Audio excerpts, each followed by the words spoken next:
আপা, আপনার কানের দুল দুটা দেখতেছিলাম, খুব সুন্দর। কতখানি সোনা এখানে?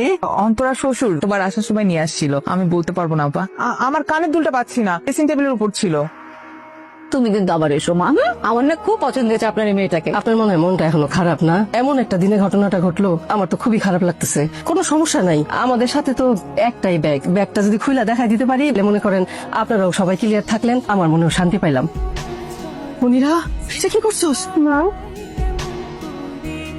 মা আপনি বিশ্বাস করেন, আমি এখনো বিশ্বাস করতে পারতেছি না। এটা কি, এখন কি হবে মা? আসলে মায়ের মনে হয় এমন একটা দুলের শখ আছিল। ছোট মানুষ তো, আরো অভাবের মধ্যে বড় হয়েছে, লোক সামলাতে পারেনি। মনিরা তো বাসায় নাই। আমি আপনার সাথে কথা বলতে আসছি আন্টি। আচ্ছা, ভিতরে আসো। আমি আপনাকে একটা প্রশ্ন করবো, আপনি কি উত্তর দিবেন? বলো। মনিরা কি আপনার আপন মেয়ে, মানে নিজের পেটের মেয়ে? এটা তুমি কি বললা? অবশ্যই অবশ্যই মনিরা আমার নিজের মেয়ে। আন্টি প্লিজ আমাকে সত্যি কথাটা বলেন, সত্যি কখনো লুকানো রাখা যায় না। তোমার কি কেউ কিছু বলছে? বলার মানুষের তো অভাব নেই আন্টি। আমার বিয়ের 6-7 বছর পর্যন্ত আমার কোনো সন্তানাদি হইতেছিল না। আর ওদিকে আমার বড় বোন শাহিদা সন্তান জন্ম দিতে গিয়ে মারা গেল। এই সন্তানই মনিরা। মনিরারে আমার কাছে আনার 2 বছরের মাথায় অন্তরা হইলো। আচ্ছা বিশ্বাস করেন, আমার না প্রথম থেকেই সন্দেহ হতো যে মনিরা আপনার মেয়ে কিনা। কারণ একজন মা তার মেয়ের সাথে কখনো এরকম আচরণ করতে পারে না। আপনার কাছে মনিরা হয়তো আপনার মেয়ে না, কিন্তু মনিরা যে আপনাদেরকে কতটা ভালোবাসে সেটা আপনারা জানেনই না। সেই ভালোবাসার মর্যাদাটা আপনাদের দেওয়া উচিত ছিল। দাঁড়ো বাবা, অভাবে যে না পড়ছে সে কোনোদিনও বুঝবে না। অভাবে পড়লে মানুষের স্বভাব নষ্ট হয়ে যায়। অন্তরার বাবা যখন মারা গেল, আমার এই 2টা মেরে নিয়ে আমি কিভাবে কি করব, কিভাবে বাঁচবো, আমি কোনো কুল কিনারা পাইতেছিলাম না, আমি এর কোনো সমাধানও পাইতেছিলাম না।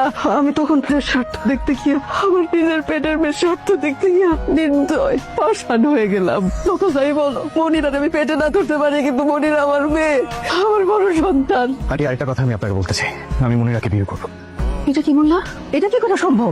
মনিরা তো অন্য জায়গা বিয়ে ঠিক হয়ে গেছে, ওর হাতে আংটি পরানো আছে। আমি এই ছেলেদের কথা দিয়ে ফেলছি, আমি কি করে এখন তাদেরকে না বলবো? এমন করছো না। কেমন করলে স্বাভাবিক হবে? দেখো আমি ওদের কথা কোনো কথা বিশ্বাস করিনি, তুমি আমাকে বিশ্বাস করো। তুমি আমাকে মিথ্যা বললা কেন? আমি কি মিথ্যা বলছি? তোমার বিয়ে ঠিক হয়ে আছে, তোমার মা বললো। মা মিথ্যা বলছে, মা চায় না আমার বিয়ে হোক। কেন? আমি গেলে সংসারকে দেখবে, সংসারের কথা চিন্তা করে মা কখনো আমার বিয়ের কথা বলেইনি। অথচ সে বুঝে না যে সে না বললেও সংসার দায়িত্বটা আমি নিতাম। তুমি যে এই যে সবার কথা এত ভাবো, নিজের কথা একবার ভাবো। নিজের কথা আমি ভাবি না। কিন্তু আমি তো ভাবি। আমি তোমাকে আজকে বিয়ে করবো। হ্যালো বাবা, বল। মা, আমি মনিরাকে পাইছিল। বাসায় নিয়ে না বাবা, ও নিশ্চয় এখনো খুব মন খারাপ করে আছে, তাই না? না বাসায় আসবো, কিন্তু আমি বাসায় আসার আগে আজকে মনিরাকে বিয়ে করে নিয়ে আসতে চাই। কি বলছিস এসব? তোর কি মাথা খারাপ আছে? মা মনিরা চোর না মা।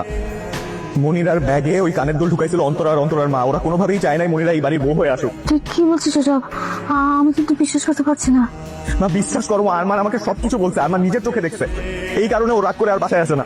আমি না কিছুই বুঝতে পারছি। মানুষকে আসলে বিশ্বাস করা খুব কঠিন। মা তুমি দাদিকে দাও তো, দাদিকে ফোনটা দাও প্লিজ। হ্যাঁ দাঁড়া, ধর। মা, এই যে কবির। দাদি, আমি যদি আজকে মনিরাকে বিয়ে করে বাসায় নিয়ে আসি, তুমি বাবাকে ম্যানেজ করতে পারবে না? হ্যাঁ পারবো রে ভাই, পারবো। কর, বিয়ে কর, তোর উপর আমার ভরসা আছে রে ভাই।